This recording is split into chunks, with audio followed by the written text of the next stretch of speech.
My dad built a wooden swing in the sunroom just to see me smile. But I was afraid of heights, too scared to really use it. When my little brother, Leo, was born, he became the prince of the family. One day, he started swinging higher and higher, laughing like nothing in the world could touch him. Then the swing jerked hard, his small hand slipped, and he went flying. I lunged without thinking. I caught him, barely, and we both crashed to the ground. Pain exploded through my leg. I gritted my teeth, fighting to stay calm, trying to pull Leo upright and check if he was hurt. But when Dad came running, all he saw was my brother on the floor. His face twisted into fury. He grabbed a metal drying rack and struck at my legs like he couldn't see anything else. "You vicious little brat," he snarled. "Did you want to cripple your brother?" I tried to speak. I tried to explain. But the words wouldn't come fast enough, and my throat tightened around panic. Dad scooped Leo into his arms like he was rescuing him from a monster. Then he dragged me, half crawling, half limping, into the sunroom and locked the door. "Stay in here," he said, voice cold as the click of the lock. "And think about that black heart of yours." They rushed Leo to the hospital. No one looked back at me. I collapsed on the sunroom floor, the heat pressing in from every direction. My mouth went dry almost immediately, my lips cracking as I tried to swallow air that felt too thick to breathe. The sunroom had been built for me. I'd always been frail. The doctor had once said I needed more sunlight, more warmth, more time outside. So Dad built this room, all glass and bright angles, like a gift. Now it felt like a cage. The sun hammered down on the roof and walls. Heat seeped into my clothes, my hair, my skin. My throat burned with thirst, and every time I tried to shift my weight, a fresh bolt of pain shot through my leg and stole my breath. I dragged myself toward the wooden swing, toward the small patch of shadow it cast. It wasn't much, just a thin line of mercy, but I curled into it anyway, trembling and dizzy. Time blurred. My skin felt too hot, too tight. My vision pulsed at the edges. I kept licking my lips, hoping for anything, but my mouth tasted metallic and dry. The air turned heavy, sharp, almost sticky in my lungs. Each breath felt borrowed. All the while, the temperature climbed higher. Glass trapped the heat like an oven. Invisible sunlight pressed down on every inch of exposed skin, like 1,000 tiny needles. The broken bone in my leg throbbed under everything, flaring whenever I tried to move. In the middle of all that pain, my thoughts kept circling back to one thing. Dad will come back. He'll open the door and realize he was wrong. He'll kneel beside me and call me his sweet girl like he used to when I was little. He'll pick me up and tell me it's okay. He'll tell me a story and help me fall asleep. He'll definitely come back. Clinging to that final, fraying hope, I took a shallow breath. And then another one that didn't quite feel like mine. Everything went light, so light it was like the floor stopped holding me. I rose, silently, weightlessly, as if my body had been left behind like a coat I didn't need anymore. I drifted upward until the glass roof was below me and the sunroom looked small. When I looked down, I saw myself on the floor beneath the swing. It didn't look like me anymore. It looked like something fragile that had been forgotten. One leg lay at a wrong angle beneath torn fabric. My skin was flushed and patchy, as if the heat had scalded the color into it. My face was twisted into an expression I didn't remember making, my mouth slightly open like I'd died mid-plea. A strange calm settled over me. No pain. No fear? Just a hollow, floating quiet. So this is what death is like, I thought. The sun dipped lower. The orange sky faded to a dark, bruised purple. The house went still, and I hovered there, watching my body cool and stiffen in the fading heat. At 8 o'clock, a car engine rumbled into the driveway. They were back. Dad got out first. Mom followed, carrying Leo. Leo looked perfectly fine, bouncy and bright, clutching a Captain Comet action figure like nothing bad had happened at all. "Thank goodness Leo was quick on his feet today," Mom said, her voice full of relief and leftover adrenaline. Who knows how badly he could have been hurt if his sister had actually pushed him. Dad had a chilled watermelon tucked under one arm and a bag of snacks under the other, everything Leo liked. They looked like a happy family coming home from a long, ordinary day. They walked right past the sunroom. For a moment, Dad paused. He glanced at the closed glass door, the curtains still drawn. Silence sat behind it. "Stubborn little thing," he muttered. Then he raised his voice and yelled at the door, "Lily, are you playing dead in there?" At that exact moment, my body, stiff and unmoving for hours, shifted slightly as heat and settling muscles made it move. A dull thump hit the floor. Dad's face flushed a deep, furious red. He thought I'd stomped in defiance. "Oh, you've still got the nerve to give me attitude?" he snapped. "Getting bold, aren't you? Fine. Stay in there. Let's see who gives in first." He jabbed a finger toward the door like he was sentencing me. "I'm going to beat that rotten attitude out of you if it's the last thing I do." Then he grabbed Mom and Leo and stormed into the house without another glance. A while later, the smell of dinner drifted through the air. I floated into the dining room and saw 4 dishes and a soup laid out neatly. In the center of the table was a platter of pot roast, my favorite, glistening under gravy, rich and warm and comforting. Mom picked up the largest piece and placed it into Leo's bowl. "Eat up, sweetie. You must have been so scared today." Leo squealed happily and dug in. Mom reached for another piece.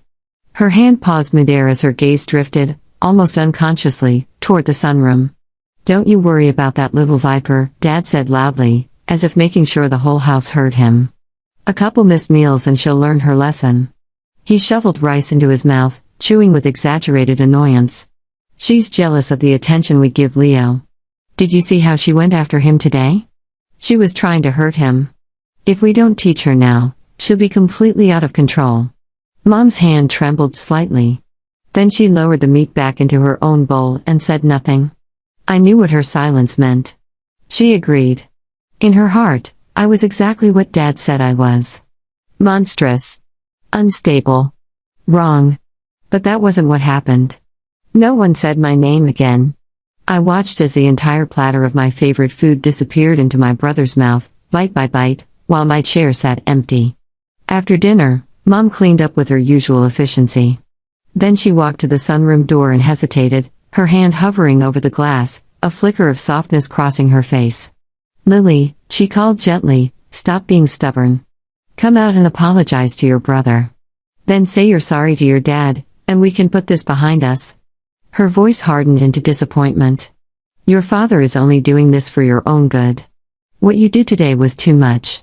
If Leo hadn't been so careful, he could have gotten really hurt." She leaned closer, as if she expected me to answer. "Lily? Are you listening to me?" Of course there was no response. My body lay cold and still beneath the swing. Dad sauntered over, a toothpick between his lips. Seeing the silence, he yanked Mom away from the door. "Look at her," he scoffed. "Is she even listening? I'm telling you, you've spoiled her. She's never known hardship, and now she thinks she can defy us." He pointed at the sunroom like it was a courtroom. "She's sleeping in there tonight. Let her reflect. She can come out when she's ready to admit she was wrong." Mom hesitated. "But there isn't even a bed in there. You want her to sleep on the floor? What's wrong with the floor?" Dad snapped. "Kids sleep on the floor all the time. Is one night going to kill her?" Mom opened her mouth like she might argue, then closed it. Finally, she nodded. "Well, Lily," she said toward the door, her voice tired and laced with disappointment, "think long and hard about what you've done." Then she turned away with Dad. The hallway light clicked off.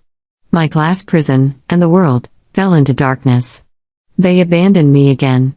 The next morning, the sun rose.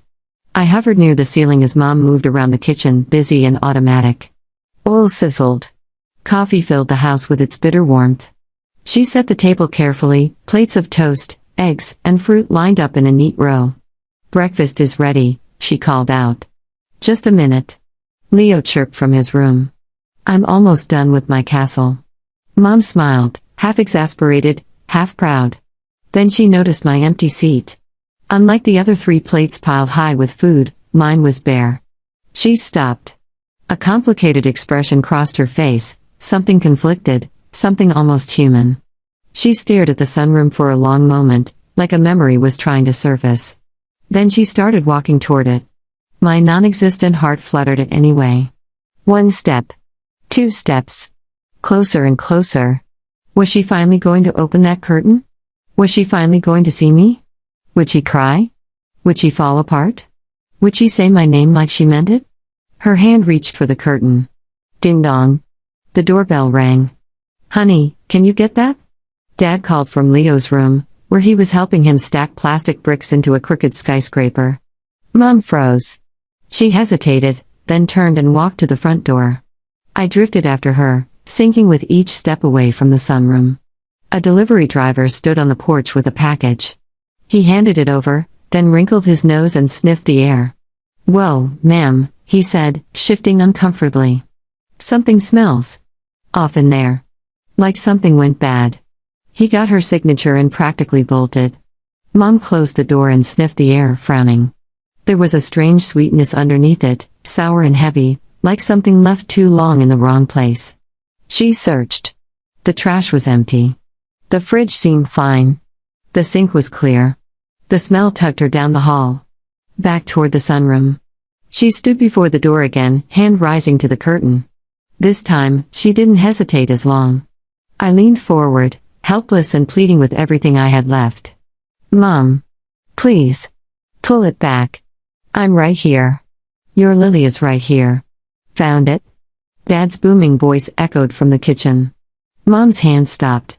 Dad emerged holding a plastic bag, pinching it away from his body like it was poisonous. Something inside had leaked, leaving a dark stain. "I knew I smelled something," he said, pinching his nose. "It's that fish I was trying to cure a few days ago. The heat must have spoiled it." He shoved the dripping bag toward Mom. The sharp, rotten odor flooded the hallway, overwhelming everything else. Mom recoiled, covering her nose. "Get that out of here. It stinks." Dad hurried outside and dumped it into the big trash bin. When he came back, Mom still stood there, frowning at the sunroom like she'd forgotten what she was doing. For a heartbeat, hope sparked inside me again. Then Leo came running out, wrapping his arms around her legs. "Mommy, I'm hungry." Her attention snapped to him instantly. "Well, let's get you fed," she said, smoothing his hair. "Breakfast is ready, okay?" And just like that, I was forgotten again. At the table, Leo chattered with his mouth full, talking about preschool and cartoons and his Lego castle. Mom and Dad listened, laughing and smiling, like the world hadn't cracked open right beside them. After breakfast, they moved to the living room. The air conditioner blasted cold air as they ate chilled watermelon. Cartoons played on the TV. Leo giggled. Dad handed him the biggest slice, his face soft with adoration. "Leo is such a good kid," he sighed. "So easy to love." Then his tone changed, turning sour. "Not like that little ghost always sulking around. The sight of her ruins my day." The mention of me finally jogged Mom's memory. She glanced uneasily toward the sunroom. "Keeping her in there. Is that really okay? It's been almost a whole day. What's there to be afraid of?" Dad snapped, slamming his watermelon rind into the trash with a loud bang. "She's not going to starve to death." He leaned back, voice dripping with self-righteous certainty. "Besides, didn't the doctor say she was frail? That she needed more sun? Well, if she won't repent, she can stay in there and get some sun. It's not like it'll kill her."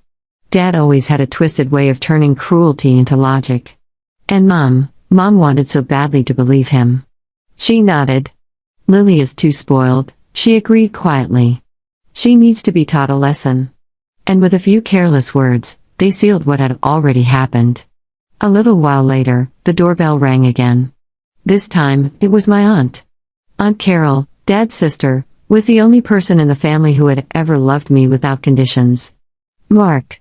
Sarah." She called as she walked in, arms laden with bags of produce from her garden. She set everything down and immediately looked around. "Where's my lily bug?" It was always the first thing she asked. Dad's face tightened. Mom forced a smile. "Oh, Lily? She's at a friend's house. Sleepover. She left yesterday. Said she'd be back in a couple of days." "A sleepover?" Aunt Carol frowned. "Which friend?" "She always calls me when she stays somewhere." She pulled out her phone. "I'll just give her a call. I brought those sausages she loves." Dad lunged forward and caught her wrist, too fast, too tense. "Let her be," he said, voice rushed. "She's having fun. Don't be a spoilsport. Besides, her phone's probably dead. It won't go through." Aunt Carol stared at him, suspicion sharpening her features. Then she sniffed the air. Her face changed. "Mark," she said slowly, "what is that smell?" It wasn't just old fish anymore. It was deeper than that. Heavier. Wrong. Aunt Carol followed it, step by step, down the hall. My parents' faces drained of color. "Carol, where are you going?" Dad asked, moving to block her. "There's nothing to see," Mom added quickly, grabbing her arm. "We're just storing junk in there. It's messy. Don't go over." They weren't trying to hide a crime. They were trying to hide their shame. They were terrified I'd complain to Aunt Carol. That she'd see how they treated me. That they'd lose face. They never imagined I could be dead. "Junk?" Aunt Carol pulled her arm free. Her eyes locked on the sunroom door. "What kind of junk smells like that?" Dad swallowed hard, scrambling for a lie. "It's fertilizer," he stammered. "We bought some and I think it went bad. That's all." Aunt Carol let out a sharp, humorless laugh. "Mark, do you take me for a child?" Her gaze turned ice cold. "What kind of fertilizer smells like that? Are you growing bodies in here?" The words hit my parents like a slap. Aunt Carol knew them too well. Every nervous glance, every stiff movement told her something was terribly wrong. "Move," she ordered, voice dangerously quiet. Dad tried to block her again, but she shoved him aside with surprising strength. He stumbled, nearly losing his footing. Aunt Carol grabbed the curtain and ripped it open. Sunlight poured in, bright, unfiltered, cruel.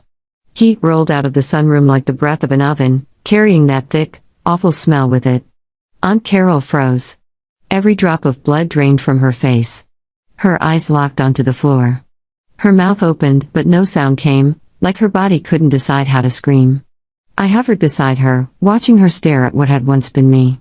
My body lay crumpled beneath the swing Dad had built just to see me smile. My leg was still bent wrong.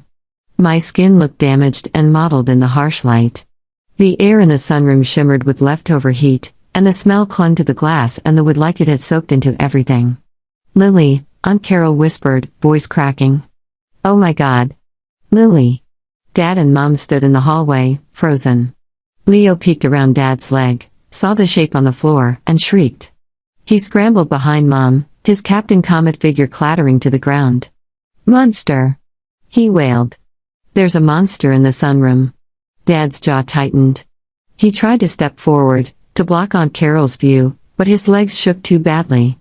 "Carol, it's not," he started, but the lie died in his throat. Mom made a broken sound and slapped a hand over her mouth. She stared at my body, then whipped her head toward Dad, eyes filling with horror and accusation. "You locked her in here," she whispered. "With a broken leg." "Mark. What did you do?" Dad flinched like she'd struck him. "I didn't know," he roared, voice cracking with panic. "I thought she was being stubborn. I thought she was throwing a tantrum." He pointed wildly, as if blame could change reality. "She pushed Leo off the swing. She's the one with the black heart." Aunt Carol turned on him, fury blazing so bright it made her look taller. She was a small woman, gentle, always smelling like soil and herbs, but in that moment she was a storm. "Shut up," she said, voice low and deadly. "Shut your lying mouth, Mark." She stepped toward the glass, eyes never leaving me. "I was here last week. I saw that swing. I saw how scared Lily was to use it. She would never hurt Leo. Never." She looked back at him, each word sharp as a knife. "You hit her. You broke her leg. You locked her in this oven when she was already hurt. And then you forgot about her." The truth filled the hallway like smoke. Mom sank to the floor, sobbing. Leo clung to her and cried too, confused and frightened by the sudden collapse of everything. Dad stood rigid, chest heaving, face twisted with rage and fear and something that looked nothing like remorse. He wasn't sorry. He was furious that his perfect image had shattered. Aunt Carol fumbled with the doorknob, hands shaking so badly she could barely turn it. The lock clicked. She pushed the door open and recoiled at the blast of lingering heat. Then she stepped inside anyway. She crossed the floor and knelt beside my body, her hands hovering like she was afraid to touch me, like she could still hurt me even now. "Oh, Lilybug," she whispered, tears streaming down her face. "I'm so sorry. I should have come sooner. I should have known. I wanted to hold her. I wanted to tell her it wasn't her fault. But my arms passed through her shoulders like mist, and the only sound I made was the faintest movement of air. Dad's voice cut in, sharp and defensive, as if he could argue his way out of reality. "Carol, we need to call the police," he said. "We need to tell them what happened. It was an accident. A terrible accident." Aunt Carol rose slowly and faced him, eyes cold. "An accident?" she said. "You locked a child in a glass room in the middle of summer. You didn't check on her. You didn't bring her water. You didn't even look for her when she didn't come to dinner." Her voice dropped, each word steady and final. "That's not an accident, Mark." She pulled out her phone. "I'm calling 911, she said. "And I'm calling a lawyer. You're not getting away with this." Dad's face contorted. He lunged, grabbed her arm, and tried to snatch the phone. "Don't you dare," he hissed. "You'll ruin this family. You'll ruin Leo's life." Aunt Carol shoved him back hard enough that he staggered. "Leo's life was ruined when you decided to treat his sister like she didn't matter." The phone slipped from Aunt Carol's fingers and clattered across the floor, sliding until it stopped near my body. The screen lit up, showing a photo of Aunt Carol and me in her garden last summer, both of us covered in dirt, holding sunflowers, me smiling a real smile. For a second, something warm flickered inside me. Then, in the distance, the sound of sirens rose, faint at first, then growing louder, closer, until it felt like it was vibrating through the walls. Dad froze. Mom sobbed harder. Leo cried again. Aunt Carol snatched up her phone, her hand still shaking, and pressed it to her ear. "Yes," she said, voice steady through tears. "This is Carol Henderson. I need the police and an ambulance at 142 Oakwood Drive. There's been a death. A child's death." The sirens swelled until they were right outside. Dad grabbed Mom's arm, eyes wild. "We have to leave," he hissed. "We have to take Leo and go. They can't prove anything. We'll say she snuck in there herself." Mom yanked her arm free, staring at him like she was seeing a stranger. "I'm not going anywhere," she said, voice shaking but firm. "I'm staying. I need to face what we did. I need to face Lily." Dad turned to Leo, forcing a softer tone like he could still control the narrative. "Leo," he coaxed, "come with Daddy. We'll go get ice cream. We'll go to the park. We'll forget all about this, okay?" Leo shook his head, face buried in Mom's shirt. "No," he mumbled. Then, muffled and small, "You hurt Lily. You're a bad man." Dad's expression snapped. He lifted his hand. Aunt Carol stepped between them instantly, eyes like ice. "Don't you dare touch him," she said. "The police are here." Footsteps approached the front door. The sirens cut off. The house held its breath.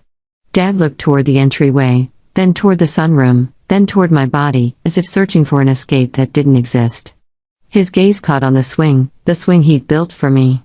For the briefest moment, something softened in his face, like a memory trying to surface. Then it hardened again, uglier than before.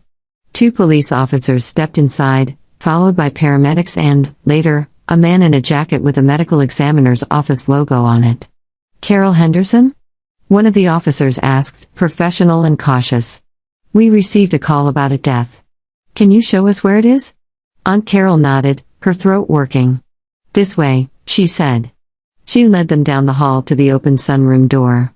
The officers stopped at the threshold. Their eyes flicked from the shattered calm of the glass room to the small form on the floor. Even they needed a second to school their faces back into something neutral. The paramedics didn't rush. They knew. One of them knelt, checked for a pulse that wasn't there, then quietly shook his head. They placed a light sheet over my body, leaving my face exposed for the moment. The medical examiner spoke softly, his words more for the officers than for my parents, but the entire house heard them anyway. Female, approximately 12. Clear signs of prolonged heat exposure. Severe dehydration. Significant trauma to the left leg. Time of death. Likely yesterday afternoon, several hours after she was confined here. Each sentence was a small hammer blow. The officers led Dad and Mom to the living room, sat them down on the couch. The coffee table still held the empty watermelon plate, cartoon credits looping silently on the TV behind them. I hovered nearby as one of the younger officers opened a small notebook. "Mark Henderson," he said, glancing at Dad. "Can you tell us exactly what happened yesterday afternoon?" Dad's mouth opened and closed. He swallowed hard. She pushed Leo off the swing. He could have been hurt. I had to teach her a lesson. I hit her once. Maybe twice. I didn't mean to.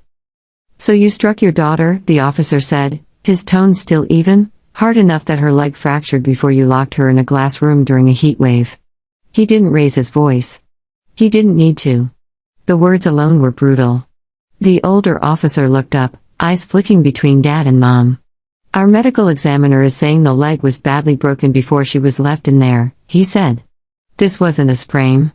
It was a serious fracture that would have been obvious. Did either of you seek medical help for that injury? Silence. Did you, the younger officer repeated carefully, give her any water? Any food? Did you check on her at all? Dad's shoulders hunched. He stared at his hands, at the faint red marks still wrapped around his knuckles. No, he whispered. No. Mom shook her head numbly, tears spilling over. I thought she was just being dramatic, she choked out. I thought she was mad and refusing to come out. I made her favorite pot roast last night. I was going to give it to her when she apologized. I kept telling myself I'd open the door later. I just never did. The younger officer let out a short, disbelieving breath and snapped his notebook shut. A 12-year-old child, he said, his voice finally losing its careful calm, with a broken leg, locked in a glass box in 90-plus-degree heat, no water, no medical care. He pointed toward the sunroom without looking. That's not a lesson. That's how someone dies. Mom crumpled. She slid off the couch onto her knees, pressing her forehead to the floor, repeating the same words over and over. I was wrong. I was wrong. Lily, I was wrong. I thought you were faking it. I thought you were just angry. I didn't think. Her fists hit the hardwood with dull thuds. No one stopped her. Dad stared straight ahead, eyes glassy, then suddenly raised both hands and slapped himself hard across the face. Once. Twice. Again. The sound cracked through the room. It's my fault, he rasped. I thought she wanted to hurt Leo. I didn't even let her explain. I didn't listen. I just saw what I wanted to see. I broke her leg. I put her in there. I left her there. Images flickered in his eyes, the swing, the metal rack, the slammed door, each one hitting him too late. I should have been the one to die, he whispered. The older officer's expression didn't soften. Mr. and Mrs. Henderson, he said, his voice turning official, based on the evidence at the scene and your statements, you are both being placed under arrest. Mom froze mid-sob. Dad blinked like he'd misheard. For what? He croaked. Involuntary manslaughter, the officer said. And felony child abuse. The younger officer stepped forward, producing 2 sets of handcuffs. The metallic click when they closed around my parents' wrists sounded final in a way nothing else had. Leo, who had been standing near the doorway, watching with wide, confused eyes, finally broke. Mommy! He screamed. Daddy! Why are they taking you? I want Mommy. I want Daddy. I want Lily. He said my name like it still meant something that could be fixed. No one answered him. The officers began reading my parents their rights. Words about attorneys and silence and court proceedings floated through the air like lines from a TV show. But this wasn't a show. This was the end of our family. Aunt Carol walked over to Leo, her eyes still red but her voice gentle. Come here, kiddo, she murmured, pulling him into her arms. Come with Aunt Carol. He fought her, kicking and squirming, sobbing so hard he could barely breathe. I don't want to go. I want Mommy. I want Daddy. I want my sister. I want Lily. His voice cracked on my name. Aunt Carol held him tighter, one hand cupped over the back of his head so he wouldn't have to watch my parents being led out in cuffs. I know, she whispered. I know, sweetheart. But you're coming home with me now. The officers guided my parents to the door. Mom twisted back once, eyes swollen, searching the house like she might finally see me somewhere. Lily, she sobbed. Baby, I'm sorry. I'm so sorry. I was wrong. I was wrong. Dad didn't look back. He just kept walking, shoulders caved in, like the weight of what he'd done had finally crushed something inside him. The front door closed behind them. The police cars pulled away. Silence flooded in, thick and echoing. The living room still held all the signs of yesterday's normal life: Leo's Lego castle half built on the rug, cartoon characters frozen mid-laugh on the TV screen, a forgotten juice box sweating on the coffee table. Only the people were gone. The house felt hollow. I drifted to the center of the room and turned slowly, taking it all in. This used to be my home. Now it just looked like a crime scene waiting to be emptied. Days blurred. Investigators came and went. Neighbors whispered on sidewalks. Someone taped a thin, yellow "do not cross" line near the sunroom for a while. Aunt Carol took Leo to her place, promising him fresh pancakes and a bunk bed and a room where no doors locked from the outside. I watched them leave together, Leo clutching his Captain Comet toy in one hand and Aunt Carol's fingers in the other. He kept looking back at the house until the car turned the corner and everything was out of sight. If there was any part of me left that could still feel, it loosened then. Not relief. Not revenge. Just release. A week later, Aunt Carol returned with a cleaning crew in white protective suits. They spoke in low voices, avoiding the sunroom until they absolutely had to. When they finally opened the door, the air had cooled, but whatever clung to that room made even the professionals pause. They removed the swing first. The same swing Dad had proudly hung from the ceiling beams, boasting about his craftsmanship, about how strong it was, how much I'd love it when I got over being such a scaredy cat. The workers unscrewed the hooks, loosened the supports, and carried the wooden seat out in a black plastic bag like it was evidence. Glass shards were scraped off the floor and shoveled into heavy bins. The stained boards were lifted up and hauled away. Every trace of that day, of that room as it had been, was packed, sealed, and taken out to a truck waiting at the curb. I hovered in the center of the sunroom as they worked, watching my cage come apart piece by piece. When the last pane of cracked glass was cleared and the final splinters swept away, someone wiped their forehead and stepped aside. For the first time, sunlight streamed into the space without warping, without baking, without turning vicious. It was just light. Soft. Gentle. Honest. It poured through the empty frame and washed over where my body had once lain. I felt something inside me loosen, like a knot finally coming undone. The anger that had burned so hot at first had already faded. The desperate hope that Dad or Mom would come back and see me had died with my body. Even the ache of being misunderstood, of being called monstrous when all I'd done was try to protect my brother, had dulled at the edges. Standing in that bare, bright room, there was nothing left to hold on to. No more waiting. No more heat. No more locked doors. My outline flickered around the edges, growing thinner, lighter. The walls of the sunroom blurred, then the house, then the street outside. Everything softened. I looked around one last time. At the spot where my chair had sat empty. At the hallway where Mom had almost drawn the curtain. At the place on the floor where Aunt Carol had fallen to her knees. At the doorway where Leo had cried my name. If I'd still had a heart, it might have hurt. Instead, there was only a quiet, steady calm. Finally, I let go. My consciousness scattered, breaking apart like dust caught in a beam of light. I became 1,000 tiny specks drifting through the sun-warm air, then 1,000 more, until there was nothing left of me but a shimmer. The house, the swing, the heat, the locked door. All of it fell away. And for the first time since that sunny afternoon in the sunroom, I wasn't waiting for anyone to come back. I was simply gone.